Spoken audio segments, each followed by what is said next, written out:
Hello and welcome back to on my YouTube channel. Dear students, कैसे हो आप सब? क्या हाल चाल है आप सबके? आई होप कि आप सब ठीक हो गए, आपकी पढ़ाई भी बहुत अच्छे से चल रही होगी। तो आज हम यहाँ पे पढ़ने जा रहे हैं रिलेशंस एंड फंक्शन का लेक्चर नंबर दूसरा। एक यूनिक कंसेप्ट में आपको बताऊंगा और एक वन शॉट सोल्यूशन में आपको बताऊंगा कि किस तरह से हम क्वेश्चन उसको आराम से सॉल्व करेंगे खाली एक कंसेप्ट से।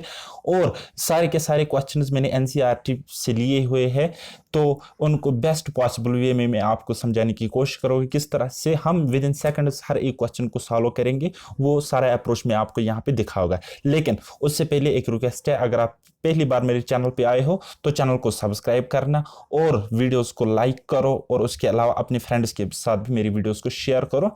तो बस इतना ही, दैट्स इट। बाकी आपको बिल्कुल सारा कुछ फ्री ऑफ कॉस्ट मिलेगा। और अगर आपको कहीं पर भी छोटा ही डाउट क्यों ना हो तो वो कमेंट में मुझसे जरूर पूछ लेना। Okay guys, so without me wasting for the time let's get started.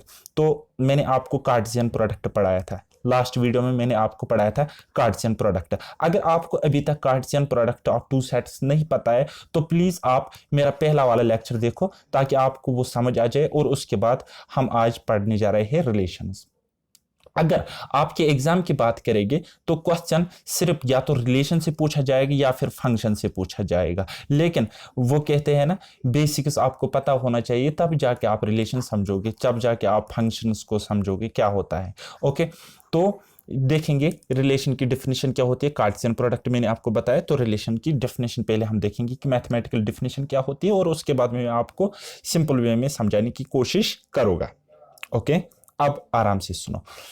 अगर आपके पास दो सेट से, सेट ए है आपके पास और दूसरा एक सेट है सेट बी, चाहे उनके कुछ भी एलिमेंट्स हो, कुछ भी एलिमेंट्स हो, उनके अब कुछ भी एलिमेंट्स है, उनके कोई भी एलिमेंट्स है, जब आप उनका कार्टेशियन प्रोडक्ट निकालोगे यानी कि ए क्रॉस बी निकालोगे ना, तो वहां पे आपको बहुत सारे ऑर्डर्ड पेयर्स मिलेंगे, बहुत सारे ऑर्डर्ड पेयर्स मिलेंगे। लेकिन जो रिलेशन आपको गिवन होगी ना, रिलेशन आपको गिवन होगी ना, ए इज रिलेटेड टू बी, इस तरह से लिखते हैं। जो आपको रिलेशन गिवन होगी ना, तो उसमें भी कुछ ना कुछ ऑर्डर्ड पेयर्स आपको मिलेगी। सपोज 2 3, इसका मतलब 2 इज रिलेटेड टू 3। आपको मिल सकता है 5 6, इसका मतलब 5 इज रिलेटेड टू 6। लेकिन ये ऑर्डर्ड पेयर्स पहले से यहां पे होंगे, कहां पे? इनके कार्टेशियन प्रोडक्ट में। तो इसलिए हम कह सकते हैं, हम कहते हैं, क्या कहते हैं, या मैथ्स का फंडा कहता है कि एवरी रिलेशन, हर कोई रिलेशन जो होती है गाइस, वो होती है subset of Cartesian product, subset of Cartesian product. Okay guys, Cartesian product relation को हम यूजुअली दिखाते हैं किस तरह से। अगर आपके पास एक ऑर्डर्ड पेयर है ए कॉमा बी, ये आपके पास ऑर्डर्ड पेयर है, related to, belongs to R, यानी कि ये एक रिलेशन से बिलोंग करता है। यानी कि हम कह सकते हैं A is related to B, here A is related to B. अब ये क्या है, ये एक एलिमेंट है ना ऑर्डर्ड पेयर का, तो ये सेट 1 से को बिलोंग करता होगा और ये सेट दूसरे को बिलोंग करता होगा। लेकिन इन दोनों एलिमेंट्स में कोई ना कोई रिलेशन होगी, तो इसलिए हम कहते हैं ऑर्डर्ड पेयर ए बी जो एलिमेंट से बिलोंग्स टू आर, यानी कि रिलेशन, इन दोनों में क्या है, रिलेशन है। ठीक, तो हम कहते हैं, हम कह सकते ये जो पहला वाला एलिमेंट होता है रिलेशन का, पहला वाला एलिमेंट जो होता है गाइस, इसको हम कहते हैं प्री इमेज इसको कहते हैं। और जो रिलेशन, हर एक रिलेशन का जो दूसरा वाला एलिमेंट होता है, इसको कहते हैं गाइस इमेज। क्या कहते हैं गाइस? इमेज कहते हैं। ठीक, अब फर्दर मैं आपको बताऊंगा कि डोमेन एंड कोडोमेन क्या होता है, या डोमेन एंड रेंज क्या होता है। सपोज आपके पास रिलेशंस है, पहले आप डेफिनेशन देख लो। यहां पे मैं एक बार पढ़ के सुनाता हूं। If R is a relation from A to B, then the set of first elements in R is called domain, and set of second elements in R is called range of R symbolically। अगर आपके पास suppose कोई relation है, कोई relation है, ये देखो, ये है आपके पास रिलेशन गाइस। ठीक, अब इसके है ऑर्डर्ड पेयर्स। सपोज इसके ऑर्डर्ड पेयर्स कुछ इस तरह से, एक्स वाई, फिर है 1 2, फिर है 3 6, फिर है सपोज 4 8, फिर है सपोज यहां पे 5 10। तो गाइज ये क्या है, ये ऑर्डर्ड पेयर है किसके, रिलेशन के, यानी कि ये बिलोंग करते हैं, किसको करते हैं बिलोंग, आर को ये बिलोंग करते हैं। अब यहाँ पे गौर से आप समझने की कोशिश करो, गौर से आप समझने की कोशिश करो। तो यहाँ पे कोई रिलेशन नहीं है, लेकिन मैं यहाँ पे सपोज कोई एलिमेंट रखता हूं z, और यहां पर भी कोई रिलेशन नहीं है, लेकिन मैं कोई एलिमेंट रखता हूं सपोज 12। ओके, हालांकि रिलेशन नहीं है, ठीक। रिलेशन खाली अब कहां पे दिख रहा हूं आपको, यहां पे x is related to y, 1 is related to 2, 3 is related to 6, 4 is related to 8, 5 is related to 10 and nothing is related to 12, ठीक। तो यहां पे गौर से देखने की कोशिश करो गाइज, ये जो ऑर्डर्ड पेयर रिलेशन के, सिर्फ रिलेशन के जो ऑर्डर्ड पेयर है ना, बनते हैं ना, जो उनके फर्स्ट एलिमेंट्स होते हैं ना गाइस, जो फर्स्ट एलिमेंट्स होते हैं, इनको कहते हैं डियर गाइस, इनको कहते हैं डोमेन। क्या कहते हैं बेटा, डोमेन कहते हैं, ठीक। और अब इन्हीं ऑर्डर्ड पेयर्स के जो आपको दूसरे एलिमेंट्स दिखते हैं, सेकंड एलिमेंट्स दिखते हैं, इनको कहते हैं गाइस रेंज। क्या कहते हैं, इनको रेंज कहते हैं।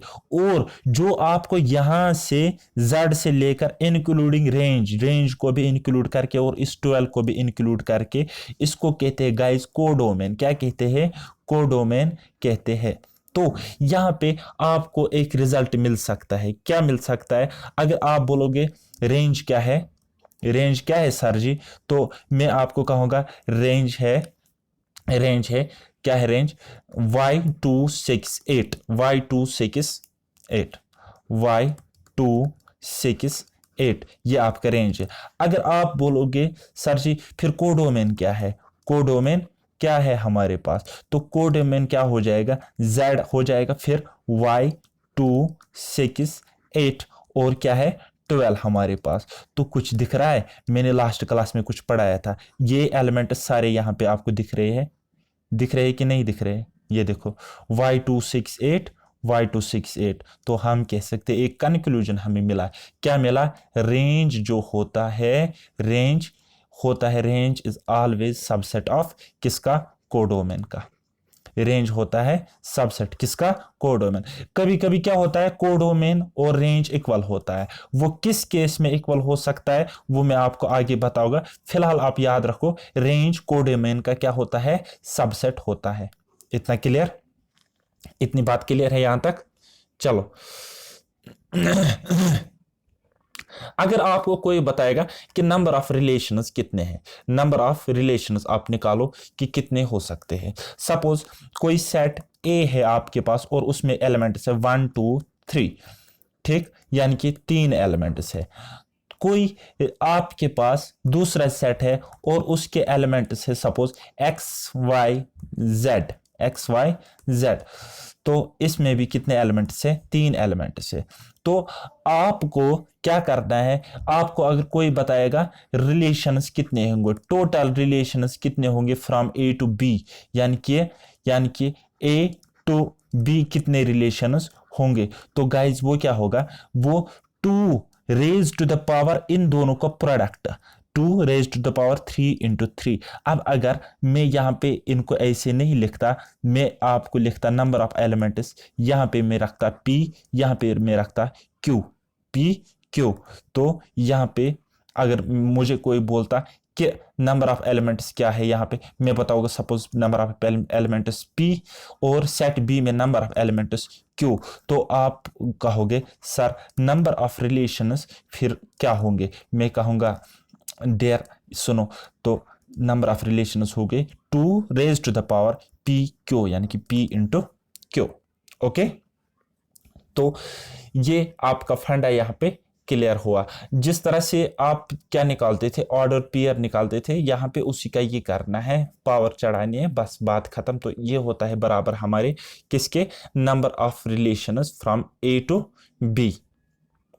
ओके, तो उसके बाद होता है हमारा नेक्स्ट, जिसको हम कहते हैं इनवर्स ऑफ ए रिलेशन, अब आपको इनवर्स पता है, इनवर्स होता है उल्टा, इनवर्स मतलब उल्टा। तो गाइस अगर 2 का इनवर्स में बताओगा, आप बताओगे सर 1/2, मैं बताऊंगा 2 रेज टू द पावर 1/-1 भी होता है। क्यों होता है देखो, समझने की कोशिश करो। 2 को मैं लिख सकता हूं 2 रेज टू द पावर 1, क्योंकि 2 ही होता है, और इसका इनवर्स 1/2, और उसको मैं लिख सकता हूं 2 रेज टू द पावर -1। ठीक।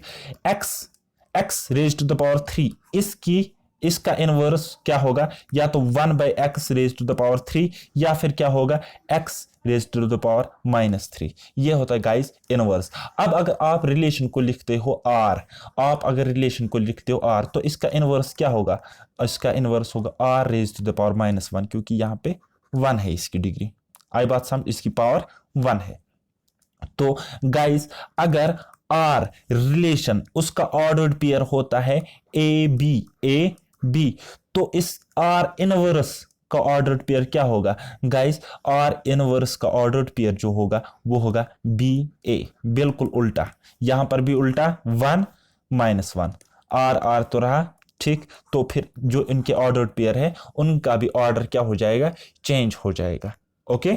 तो गाइज क्या होता है मैं आपको बताऊंगा, अगर मैं आपको बताऊंगा यहां पे मैं बताऊंगा ये क्या है, आप बोलोगे सर दिस इज डोमेन। ठीक। तो मैं बताऊंगा ये बी क्या है, आप बोलोगे सर ये रेंज है। मैं फिर बताऊंगा आपको फिर ये बी क्या है, यहां पे आप बोलोगे सर ये तो यहां पे डोमेन है, ये डोमेन है। मैं बताऊंगा ये ए क्या है, आप बोलोगे सर जी ये तो रेंज है। यानी कि मैं कहना चाहता हूं जब आप ये रिलेशन है और ये इनवर्स ऑफ रिलेशन का इनवर्स है, तो जो इसका रिलेशन में जो आपका डोमेन होगा वो आपका बन जाता है इनवर्स का बन जाता है वो रेंज, क्या बन जाता है, रेंज। और जो गाइस आपको यहाँ पे रेंज होता है वो बन जाता है आपको डोमेन, क्या बन जाता है, डोमेन। और डोमेन इन रेंज मैंने आपको बताया। ठीक। क्या होता है। चलो जी, अब हम एक क्वेश्चन को सॉल्व करेंगे और आपका कंसेप्ट क्लियर हो जाएगा, यहाँ पे बिल्कुल क्रिस्टल क्लियर हो जाएगा कि ये फंडा क्या होता है, डोमेन क्या होता है, रेंज क्या होता है, वो सारी चीजें आपको यहाँ पे क्लियर हो जाएगी इस क्वेश्चन के साथ। ठीक। तो क्वेश्चन नंबर 1 है हमारे पास, लेट ए एक सेट है हमारे पास, एक सेट है हमारे पास, वो क्या है 1 2 3 dot dot dot dot dot कहां तक, 14 तक। ठीक। इतना हम समझ गए। उसके बाद डिफाइन रिलेशन और, अब यहां पे एक रिलेशन हमें देकर है, आर से एक डिफाइन हमें रिलेशन की गई है, वो क्या कहता है रिलेशन। ठीक। तो x Y such that 3x - y = 0। ठीक। तो आप ये आपके पास एक रिलेशन है, ये आपके पास एक रिलेशन है, क्या आप इसको इस तरह से नहीं लिख सकते हो कि ये 3x - y = 0 जो है, तो आप लिख सकते हो 3x = ये y यहां चला गया तो वो बन जाएगा y -y बन जाएगा +y, यानी कि y, यानी कि आपको ये एक इक्वेशन मिली यहां पे, that is 3x = y, 3x = y। अब क्या है, आपके पास दोनों x एंड y दोनों बिलोंग करते हैं इस सेट को, क्योंकि आपके पास एक ही सेट है, यहां पे लिख कर भी है x y belongs to a, दोनों किस में बिलोंग करते हैं, इसमें। तो आप यहां पे समझ लो गाइस, यहां पे मैं रखता हूं x, यहां पे मैं रखता हूं y, रखा मैंने x और y। अब यहां पे ध्यान से समझने की कोशिश करो, अगर मैं x की वैल्यू रखूंगा 1, क्या 1, तो y मुझे कितना मिलेगा, 3 × 1, यहां पे 3 × 1, तो y क्या मिला मुझे, मुझे मिलेगा 3, कितना 3 मिलेगा। ओके। x की वैल्यू अगर मैं 2 रखूंगा तो y मुझे कितना मिलेगा, 3 2 r 6। x की वैल्यू जैसे मैं 3 रखूंगा तो मुझे y की वैल्यू मिलेगी कितनी, 3 3 r 9। अब x की वैल्यू जब मैं 4 रखूंगा तो y की वैल्यू मुझे मिलेगी 12। तो सिमिलरली इसी तरह जब मैं x की वैल्यू 5 रखूंगा तो गाइस यहां पे y की वैल्यू मुझे मिलेगी 3 × 5 यानी कि 15। लेकिन क्या 15 इस सेट को बिलोंग करता है, हमें तो यहां पे ये दिया था x and y belongs to a, क्या 15 a को बिलोंग करता है, सेट को बिलोंग करता है, इसका तो लास्ट वाला एलिमेंट 14 है, यानी कि ये रिलेशन नहीं है, खाली हमारे पास क्या है, 4 रिलेशंस है। ठीक है, ये हमारे पास ऑर्डर ट्रिपलेट्स बनेंगे। 1 is related to 3, 2 is related to 6, 3 is related to 9 and 4 is related to 12। This is the relation. Okay, तो अब हमें क्या करना है, हमें निकालना था write down domain, codomain and range. Write down domain, codomain and range. हमें क्या निकालना है, पहले हम निकालेंगे रेंज। क्या निकालेंगे गाइस, डोमेन निकालेंगे। डोमेन क्या होता है, यहां पे आप साथ साथ लिखो, डोमेन होता है first elements of order pair. First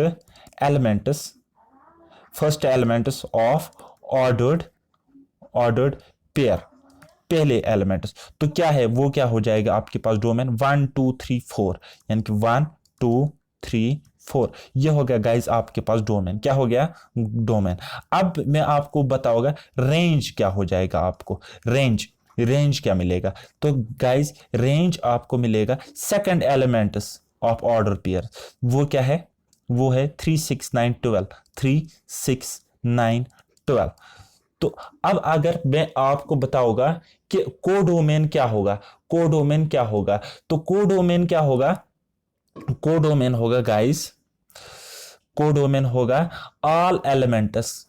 codomain आपको मिलेगा all elements of second set, दूसरे सेट के सारे एलिमेंट्स। तो दूसरा सेट क्या था हमारे पास, ए, ठीक, ए पहला भी था दूसरा भी था, तो उसका कोडोमेन क्या होगा, उसके सारे एलिमेंट्स, यानी कि 1 2 3 4 डॉट डॉट डॉट डॉट कहां तक, 14 तक। यही था ना, ये देखो यहां पे, ठीक। तो आपके ये क्वेश्चन हो गया। अब आराम से मैंने ये क्वेश्चन समझाया, समझ नहीं आया तो फिर से एक बार देखना, समझ आ जाएगा इंशाल्लाह। तो अब मैं जो क्वेश्चन कराऊंगा बिल्कुल फास्ट तरीके से अपने स्टाइल में पढ़ाऊंगा, ठीक। तो चलो जी, हमारे पास एक दूसरा क्वेश्चन है। हमारे पास यहाँ पे एक दूसरा क्वेश्चन है, define a relation R on the set N of natural numbers by R. हमारे पास एक रिलेशन डिफाइन की हुई है, आर इक्वल्स टू, ये आपके पास x Y such that Y equals to X plus 5, ये आपके पास एक रिलेशन डिफाइन की हुई है। कहता है x is a natural number less than 4, x की वैल्यू हो सकती है, x एक नेचुरल नंबर है लेकिन लेस देन 4, तो x की वैल्यू क्या हो सकती है, 1 2 3 हो सकती है, बस less than 4। X y belongs to N, जो आपके पास x और y है ये दोनों क्या है, नेचुरल नंबर्स है। क्या है गाइस, नेचुरल नंबर्स है। Depict this relationship using roster form, write down the domain and range. आपको डोमेन एंड रेंज निकालना है गाइस। मैं क्या लिखूंगा, इस तरह से समझने की कोशिश करो। यहां पे मैं रखूंगा x प्लस 5 और यहां पे आपको y, ठीक। तो जैसे जैसे अगर आप x की वैल्यू 1 2 3 तक आप रख सकते हो, यानी कि x की वैल्यू अगर आप 1 रखोगे, x की वैल्यू जब आप 1 रखोगे तो y आपको कितना मिलेगा, y गाइस आपको मिलेगा 5 प्लस 1 यानी कि 6। x की वैल्यू 2 रखोगे तो y कितना मिलेगा आपको, y आपको मिलेगा 7। x की वैल्यू ऑफ 3 रखोगे तो y आपको मिलेगा 8। बस इतने ही थे ना, ये यहाँ पे क्या था, x is a natural number less than 4, है ना गाइस। तो आपको अब क्या निकालना है, डोमेन एंड रेंज। तो ये होता है आपका डोमेन, दिस इज डोमेन। और जो आपको ऑर्डर्ड पेयर के दूसरे एलिमेंट्स होते हैं, तो दूसरा एलिमेंट होता है तो उनको हम कहते हैं रेंज। ओके, इतना क्लियर। तो नेक्स्ट क्वेश्चन देखते हैं फिर। नेक्स्ट क्वेश्चन नंबर तीसरा, क्वेश्चन नंबर 3, बिल्कुल सिंपल से क्वेश्चंस है, बिल्कुल 9 के 9 क्वेश्चंस मैंने लिए हैं। एनसीईआरटी क्लास 11th है या 12th है, आई डोंट नो। मेरे पास एक आर डी शर्मा की बुक है, एक एनसीईआरटी के अपने जमाने की है, ठीक। तो ए एक सेट है आपके पास, ए क्या है, 1 2 3 5, और आपके पास बी एक सेट है, बी भी आपके पास एक सेट है जिसके एलिमेंट्स है 4 6 9। तो एक रिलेशन आपको डिफाइन की हुई है, R from A to B, यानी कि A is related to B, एक रिलेशन है आपके पास। और क्या है, x Y such that the difference between x and y is odd, यानी कि x माइनस वाई या फिर y माइनस x, इनका डिफरेंस क्या होगा, एक ऑड नंबर होगा, एक ऑड नंबर होगा। तो ऑड नंबर क्या होते हैं गाइस, वो होते 1 3 5 7, यानी कि ऐसे नंबर जिनको 2 से एग्जैक्ट डिवाइड नहीं होता है। ठीक, तो x भी बिलोंग करता है a सेट को और y बिलोंग करता है b सेट को। Write R in roster form, यानी कि रिलेशन आपको लिखनी है, रिलेशन आपको लिखनी है रूस्टर फॉर्म में। रूस्टर फॉर्म मतलब ऐसे, ठीक, इस तरह से। तो गाइस गाइस देखो किन का डिफरेंस आपको ऑड नंबर, यहां पे 1 4, इनका डिफरेंस 3 आता है, यानी कि ऑड नंबर है, यानी कि रिलेशन एग्जिस्ट करता है। 1 और 4 हमारा आ जाएगा। ठीक, क्या 1 और 6 आ जाएगा, हाँ, इनका डिफरेंस 5 है तो बिल्कुल ये भी आ जाएगा, ये पेयर भी हम लेंगे, ये ऑर्डर्ड पेयर भी आएगा 1 6। क्या 1 एंड 9, इनका डिफरेंस 8 है, 8 ऑड नंबर नहीं बल्कि एवन नंबर है, तो ये रिलेशन हम नहीं लिखेंगे, ये रिलेशन, ये कंडीशन सेटिस्फाई नहीं करेगा। उसके बाद 2 एंड 4 का डिफरेंस 2, तो रिलेशन नहीं बनेगा। 2 एंड 6 का डिफरेंस 4, तो रिलेशन नहीं बनेगा। 2 एंड 9 का डिफरेंस ऑड नंबर यानी कि 7, तो रिलेशन बनता है कंडीशन के हिसाब से, यानी कि इनका रिलेशन बनता है 2 9। ठीक, उसके बाद 3 एंड 4 का डिफरेंस 1, तो आ जाएगा इनका रिलेशन। ओके, फिर 3 एंड 6 का डिफरेंस 3, तो रिलेशन बनता है। ठीक, ऑर्डर पेयर बनेगा। तो 3 एंड 9 का डिफरेंस होता है 6, तो ये सेटिस्फाई नहीं करता है। फिर नेक्स्ट देखेंगे 5 का, 5 एंड 4 का डिफरेंस 1 है, यानी कि 5 4 रिलेशन बन जाएगा। ठीक, तो 5 6 का 1, यानी कि 5 6 भी आपको आ जाएगा, 5 6 भी यहाँ पे आ जाएगा। और 5 एंड 9 का डिफरेंस है 4, तो वो नहीं आ सकता। ठीक, तो अब आप मुझे बताओ हमें फाइंड आउट क्या करना है। हमें फाइंड आउट अगर हमें करना होता डोमेन, अगर आपको मैं बताऊंगा डोमेन क्या होगा, तो आप बताओगे सर ऑर्डर्ड पेयर के पहले वाले एलिमेंट्स, यानी कि 1 1 2 3 3 5 5। ठीक, इस तरह से 1 1 2 3 3 5। कई बार आपको ये एक बार होगा, ठीक, दो बार रिपीट नहीं होगा, तो वो देख लेना आप। ठीक, बात एक ही है। रेंज, रेंज क्या होगा, ऑर्डर्ड पेयर के दूसरे एलिमेंट्स, ऑर्डर्ड पेयर के दूसरे एलिमेंट्स। ठीक, यानी कि 4 6 9, 4 6 9 और 1 6 4, 1 6 4, उसके बाद क्या आ जाएगा 6 वटेवर। अब अगर आपको कोई बताता है कि कोडोमेन क्या होगा, कोडोमेन क्या होगा, तो कोडोमेन क्या होगा, जो सेट बी के एलिमेंट से वो आपका कोडोमेन हो जाएगा। या आप इस तरह से बताओ, जो आपका कार्टेशियन प्रोडक्ट है उसके जो भी दूसरे एलिमेंट्स है उनको भी आप कोडोमेन कर लिख सकते हो, लेकिन बट नॉट इंपॉर्टेंट, आप रेंज एंड डोमेन को याद रखो क्या है आपके पास। ठीक,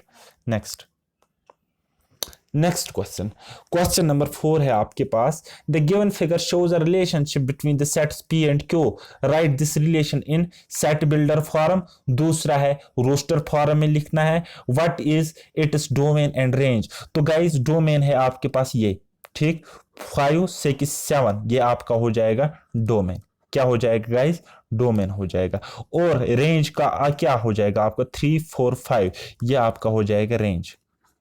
कुछ सोचना ही नहीं है इसमें।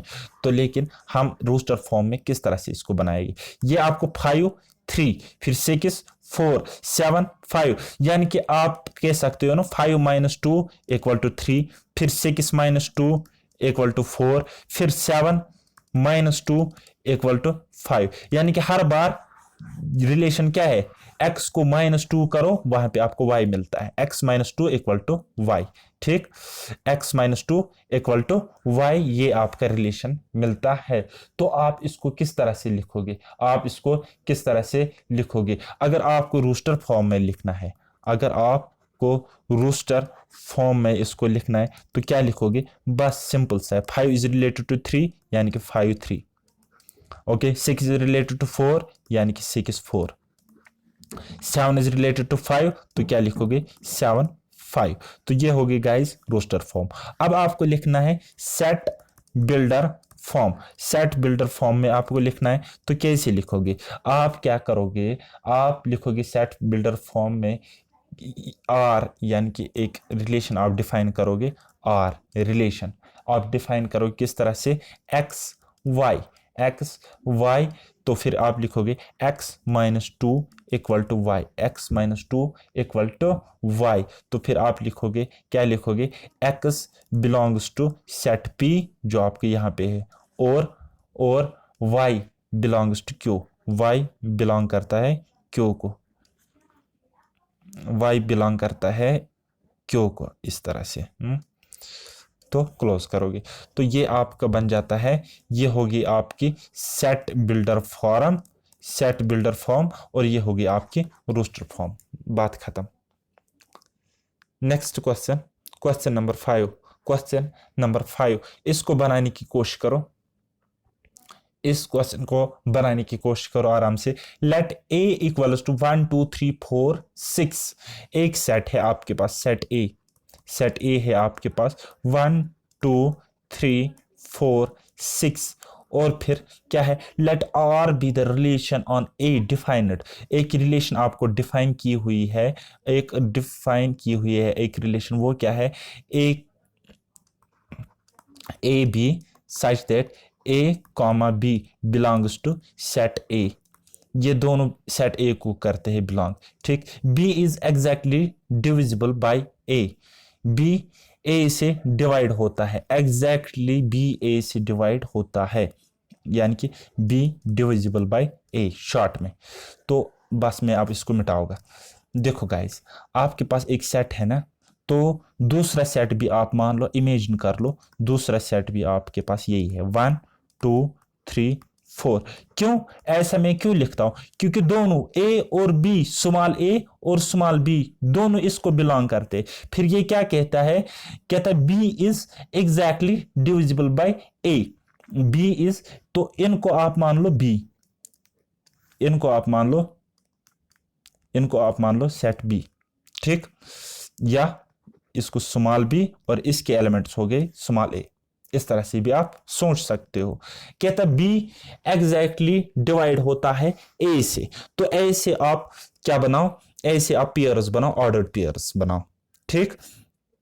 तो देखो गाइस, ये हो गया ए, ये हो गया बी। तो अब आप बनाओ यहां पे ऑर्डर्ड पेयर। क्या 1 से 1 डिवाइड होता है? बिल्कुल 1 से 1 डिवाइड होता है। क्या 1 से 2 डिवाइड होता है? बिल्कुल 1 2। अब 1 3 को भी डिवाइड करेगा तो 1 3, 1 4 को भी डिवाइड करेगा यानी कि 1 4। यहां तक क्लियर?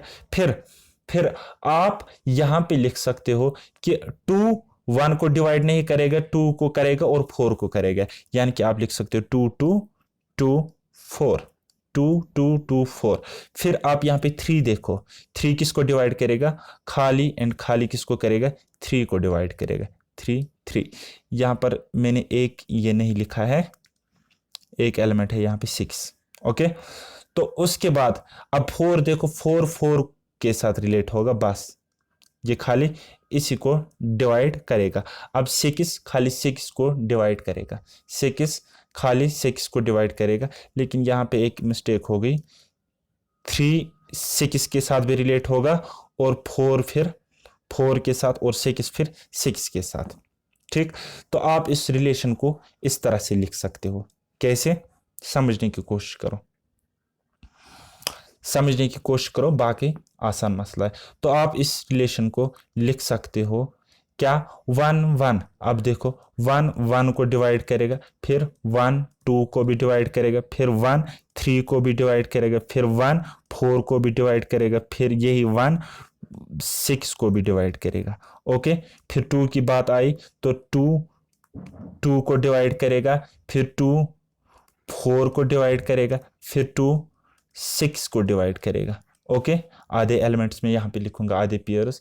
फिर 3 3 को डिवाइड करेगा, फिर यहाँ तक पहुंच गया मैं, फिर 3 6 को भी डिवाइड करेगा, और उसके बाद 4 4 सिर्फ 4 को डिवाइड करेगा, और फिर 6 सिर्फ 6 को डिवाइड करेगा, 6 6 को डिवाइड करेगा। ठीक, तो ये हो गया। अब अगर आपको क्या निकालना होगा, अब write R in roster form, R आपको लिखनी है रूस्टर फॉर्म में आपको लिखनी है। ठीक, तो रूस्टर फॉर्म में आप इसको कैसे लिखोगे वो हमने लिख लिया रूस्टर फॉर्म में, लेकिन आपको अब डोमेन निकालना है। तो डोमेन क्या होगा, पहले एलिमेंट्स, सारे ऑर्डर्ड पेयर के पहले एलिमेंट्स, यानी कि मैं कह सकता हूं डोमेन जो होगा इसका वो होगा 1, फिर क्या है 2, 3, 4, 6। ठीक, ये होगा डोमेन। अगर मैं आपको बताऊंगा कि रेंज क्या है, रेंज क्या है, रेंज निकालो, तो आप कहोगे सर जी रेंज क्या है, हमारे पास रेंज है 1 2 3 4 6। हाँ देखा, इस केस में रेंज और डोमेन इक्वल आपको मिला, 1 2 3 4 6। यहां तक क्लियर। चलो नेक्स्ट क्वेश्चन देखते हैं, question number 6। Question number 6 we have determine the domain and range of the relation R defined by. आपको एक क्या है, एक रिलेशन आपको डिफाइन की हुई है, क्या है वो कहता है आर किसके इक्वल, एक रिलेशन है हमारे पास x comma x plus 5, x comma x plus 5 such that x belong करता है, किसको बिलोंग करता है, सेट। ठीक, 0 1 2 3 4 5, ये इसको बिलोंग करता है, ये इसको बिलोंग करेगा। क्लियर, तो ये इसको बिलोंग करता है, ये आपको रिलेशन वहीं से डिफाइन की हुई है। तो आपको फाइंड आउट क्या करना है, एक आपको डोमेन निकालना है और आपको क्या निकालना है, रेंज भी आपको फाइंड आउट करना है, रेंज भी आपको फाइंड आउट करना है।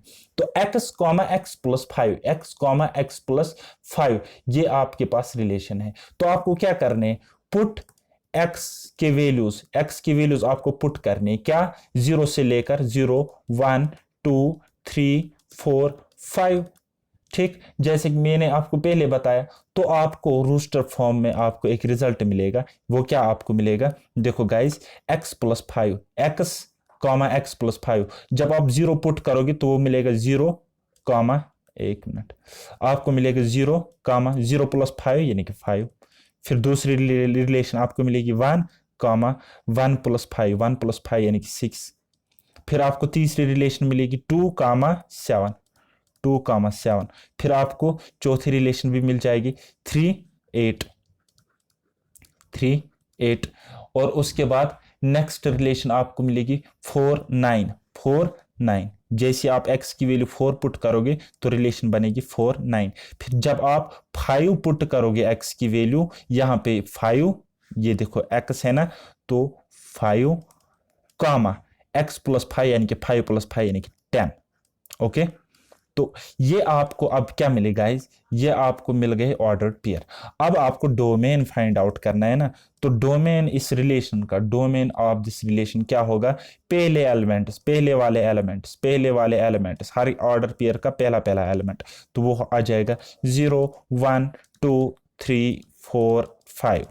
ओके, आपको अगर रेंज निकालना है, आपको अगर रेंज फाइंड आउट करना है, तो वो क्या होगा, दूसरे एलिमेंट्स, हर ऑर्डर पेयर का दूसरा वाला एलिमेंट, यानी कि 5 6 7 8 9 10, ये आपका हो जाएगा रेंज। ओके, तो वीडियो थोड़ी सी लंबी हो रही है, बस एक क्वेश्चन मैं कराऊंगा, उसके बाद 2 क्वेश्चन आप खुद कर लेना, होमवर्क है।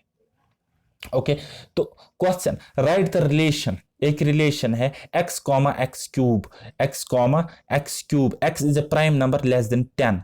ठीक, x एक प्राइम नंबर है लेस देन 10, और आपकी रिलेशन क्या है, रिलेशन है आपको guys x comma x, x comma x cube, ये आपकी एक रिलेशन है।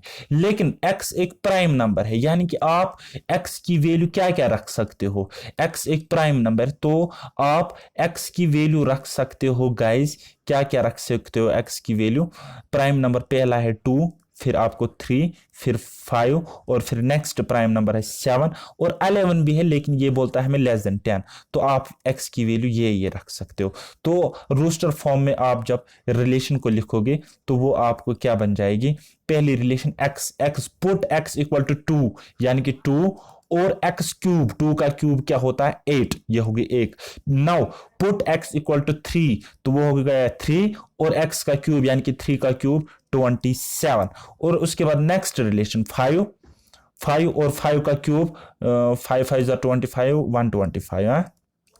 और उसके बाद x की वैल्यू जब आप 7 रखोगे और 7 का क्यूब 7 7 7 49 इंटू 7 343।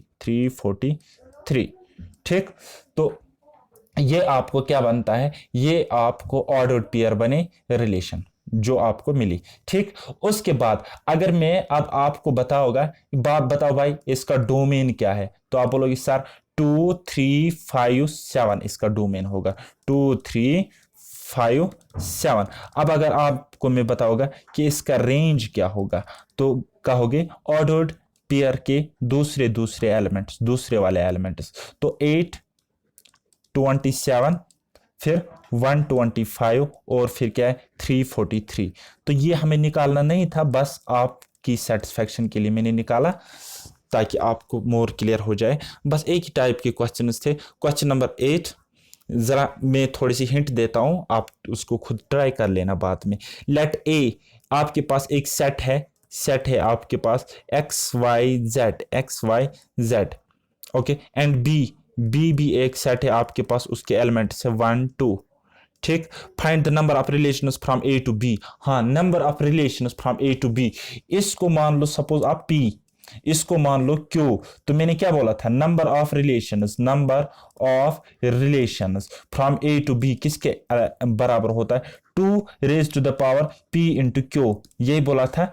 तो आप क्या कह सकते हो, बताओगे सर यहाँ पे कितने एलिमेंट्स है, यहाँ पे आपको एलिमेंट्स दिख रहे हैं 3, और यहाँ पे आपको क्यू एलिमेंट्स यानी कि कितने एलिमेंट्स दिख रहे हैं 2। तो आप क्या करोगे गाइस सिंपल सा फंडा है, नंबर ऑफ रिलेशंस क्या होगे, 2 raise to the power 3 into two, यानी कि आप कह सकते हो 2 raise to the power 6, 2 raise to the power 6 आपका आंसर मिल गया। वैसे अगर फर्दर सॉल्व करना चाहोगे तो किसके बराबर होगा, वो होगा 2 into two into two into two into two into two यानी कि 64। अब देखो 8 8 8 8 64, तो ये होंगे नंबर ऑफ रिलेशंस। अब क्वेश्चन नंबर 9 है, बिल्कुल सिंपल सा क्वेश्चन है, आप इसको कर लेना। और उसके अलावा आप एक काम करो, जितना जल्दी हो सके उतना जल्दी आप मैथ्स जहाँ से भी पढ़े हो कोई मतलब नहीं है, बस अपने या तो देखो 2 तरीके हैं, या आप प्रैक्टिस बहुत ज़्यादा करो और पेशेंस के साथ रटा बार बार मारो। ठीक, और आप ये भी करते हो फिर भी आपका एग्जाम निकल जाएगा, मैं ऐसा नहीं कहूँगा। ठीक, लेकिन अब हर किसी का दिमाग वैसा नहीं होता है। जैसे कि मेरे केस में मुझे अगर कोई चीज़ एक बार आती है तो मैं कभी भी नहीं चाहता कि मैं उसको रिवाइज करूँ। ठीक, ये मेरे साथ ऐसा केस होता है। तो इसलिए मैं क्या करता हूँ काम, मैं हमेशा चीज़ों को बहुत गहराई में सोचता हूँ और उनके पीछे लॉजिक को देखता हूँ, और फिर लॉजिक का यूज़ करके मैं फॉर्मूला जो होते हैं या कैलकुलेशन जो होते हैं उनके शॉर्टकट्स खुद बना लेता हूँ और मुझे किसी भी चीज़ का रट्टा मारना मतलब नहीं पड़ता है। ठीक, तो आपने मैथ्स जहाँ से भी पढ़ा है, मैं ये नहीं कहूँगा कि उन्होंने गलत पढ़ाया है या आपने गलत तरीके से पढ़ा है, देन आप बहुत ज़्यादा प्रैक्टिस करो। प्रैक्टिस सिर्फ एक ऐसा सोल्यूशन है जो आपको कामयाबी देगा। बस प्रैक्टिस एंड प्रैक्टिस, आपको जितनी प्रैक्टिस करनी है उतनी करो, दबा के प्रैक्टिस करो, एक भी क्वेश्चन आपका नहीं छूटना चाहिए। और मेरी बात याद रखना, आपका स्टैटिस्टिक्स और मैथमेटिक्स ये 2 पोर्शन इस बार डिसाइडिंग फैक्टर होंगे FAA के सिलेक्शन में। जिन लोगों ने ये 2 सब्जेक्ट्स अच्छे से पढ़े हैं ना, तो वो 20 आउट ऑफ 20 आराम से स्कोर कर लेंगे इन 2 पोर्शन से। ठीक, तो उसके मजीद अगर आप मुझे सपोर्ट करना चाहते हो, बस इतना करो कि मेरे वीडियोस को अपने फ्रेंड्स के साथ शेयर किया करो और वीडियोस को साथ साथ लाइक किया करो, जो कि मेरे लिए एक मोटिवेशन का काम करेगा। ठीक, ताकि मैं आपके लिए रेगुलरली वीडियोस अपलोड करता रहूँगा। आगे आने वाले एग्ज़ाम्स जो भी होंगे, जेकेपी एसआई है, तो मेरे ख्याल से हो सकता है वहाँ पे आपको रीजनिंग हो और हो सकता है वहाँ पे आपको क्वांट्स यानी कि मैथ्स जिसको आप कहते हो, मैं मैथ्स नहीं कहता, मैं क्वांटिटेटिव एप्टीट्यूड ही उसको कहता हूँ, हो सकता है वो आपको हो। अगर ऐसा सिलेबस आपके पास था तो हमारे पास बहुत सफिशिएंट टाइम भी रहेगा और हो सकता है मेरे पास टाइम होगा भी।